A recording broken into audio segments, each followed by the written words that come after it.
I am so excited for this segment. Me too. Not only because the person who's joining us is one of my favorite football players of all time, but because it's a great story.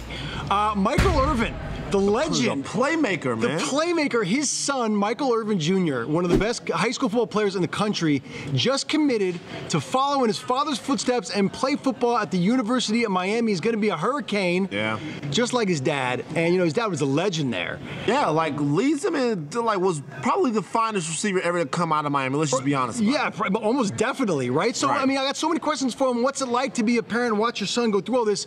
Joining us right now, Michael Irvin. Michael, how are you, man? Hey, man, I'm doing well, man. I'm so excited about what's happening with my son. You know what I used to tell him?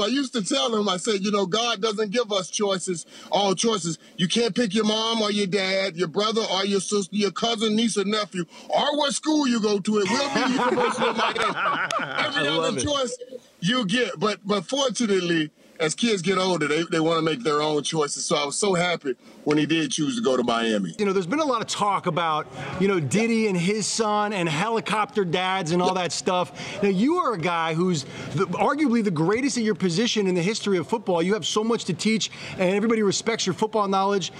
But does it sit in the back of your mind about maybe being a helicopter dad or the perception of being a helicopter dad when it comes to being involved in the program and coaching your son? Oh, well, I try not to be the helicopter dad and stand over the coach and all of that. But I am right there yelling like I don't know what from the sidelines. Now, and don't get it twisted. When it comes to guys like P. Diddy and the situation that he's going through, man, I back up. Because I got in a situation in high school football games with my son. Somebody, they were doing something illegal, and I was calling it out from the sideline. I wasn't doing anything illegal. And the high school called the police, and they escorted me right on out of there. Wow. But you didn't have there were no kettlebells in that situation, right?